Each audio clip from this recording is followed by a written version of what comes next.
नमस्कार, आप देख रहे हैं पीपुल्स टेक। मैं हूं आंचल उपाध्याय। आस्था है, भरोसा है, साथ ही चमत्कार के दावे हैं। कोई ईश्वर का अवतार मानता है तो किसी की नजरों में दुखियों का दुख दूर करने वाला। बिना कुछ बोले लोगों के मन की बात जान लेना, इंसान को देखकर उसकी भूत, भविष्य और वर्तमान की सारी बातों को जानकर उनकी समस्याओं का समाधान देना। आधुनिक दुनिया में यह है चमत्कार। बाबा बागेश्वर धाम के नाम से मशहूर धीरेन्द्र कृष्ण शास्त्री करने का दावा करते हैं। इंसान की समस्याओं को उससे बिना पूछे धीरेन्द्र कृष्ण शास्त्री कागज पर लिख देते हैं और बिना बताए ही लोगों के मन की बात भी जान लेते हैं। यह दावा लाखों की संख्या में मौजूद धीरेन्द्र कृष्ण शास्त्री के भक्त भी करते आए हैं। इन दिनों धीरेन्द्र कृष्ण शास्त्री सोशल मीडिया से लेकर टेलीविजन तक हर तरफ छाए हुए हैं। दरअसल मध्य प्रदेश के छतरपुर स्थित बागेश्वर धाम के पीठाधीश्वर धीरेन्द्र शास्त्री उर्फ बाबा बागेश्वर इन दिनों काफ़ी चर्चा में हैं। वह दरबार लगाकर लोगों की समस्याएं सुनते हैं और कथित तौर पर समाधान भी बताते हैं। धीरेन्द्र शास्त्री की उम्र सिर्फ 26 साल है। उनका जन्म 4 जुलाई 1996 को मध्य प्रदेश के छतरपुर गढ़ा गांव में हुआ था। मीडिया रिपोर्ट्स के अनुसार उनके पिता राम कृपाल गर्ग गांव में ही सत्यनारायण की कथा सुनाया करते थे। धीरेन्द्र शास्त्री भी अपने पिता के साथ कथा बांचते थे। वहीं मां सरोज शास्त्री दूध बेचने का काम करती थी। धीरेन्द्र कृष्ण शास्त्री ने हाई स्कूल और हायर सेकेंडरी की पढ़ाई गंज गांव से की है। इसके बाद उन्होंने बीए की डिग्री भी ली। कहा जाता है कि उनका बचपन गरीबी में बीता था। धीरेन्द्र शास्त्री के दादा सिद्ध पुरुष थे। वे हर मंगलवार और शनिवार को मंदिर में दरबार लगाते थे। उस समय से ही इस मंदिर में लोग अर्जी लगाते हैं। धीरेन्द्र शास्त्री भी 9 साल की उम्र से ही दादाजी के साथ मंदिर जाने लगे थे। उनसे ही रामकथा सीखी, इसलिए वह अपने दादा को ही गुरु मानते हैं। साल 2009 में उन्होंने अपनी पहली भागवत कथा सुनाई थी। 2 साल पहले सोशल मीडिया से शुरू हुआ उनकी प्रसिद्धि का सफ़र 7 समंदर पार तक पहुंच गया। 14 जून 2022 को लंदन की संसद में उन्हें सम्मानित किया गया था। धीरेन्द्र कृष्ण शास्त्री की चर्चा इस कारण है कि उनके दिव्य दरबार में अर्जी लगाने वालों की भीड़ लगी रहती है।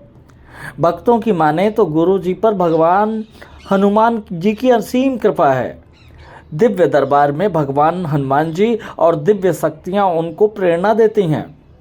मौजूदा वक्त में लाखों लोग देश विदेश से बागेश्वर धाम आ रहे हैं। इस मंदिर के पीछे धीरेन्द्र कृष्ण शास्त्री के दादा सेतुलाल गर्ग सन्यासी बाबा की समाधि है। इस जगह पर धीरेन्द्र गर्ग भी भागवत कथा का कई बार आयोजन कर चुके हैं। इसके बाद यह मंदिर बागेश्वर धाम के नाम से प्रसिद्ध हो गया।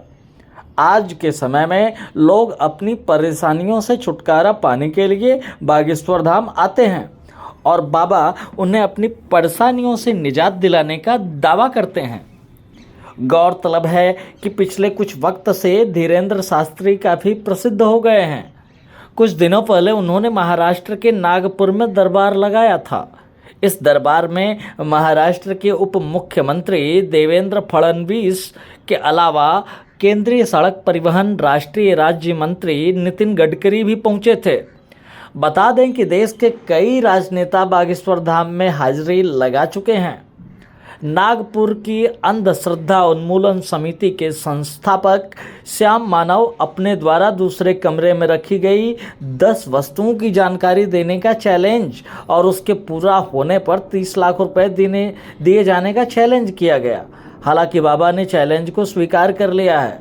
शुक्रवार 20 तारीख को धीरेन्द्र शास्त्री ने नागपुर के अंधश्रद्धा निर्मूलन समिति के संस्थापक श्याम मानव की चुनौती को स्वीकार कर शुक्रवार को श्री हनुमान मंदिर मैदान गुढ़ियाद्री में दरबार लगाया।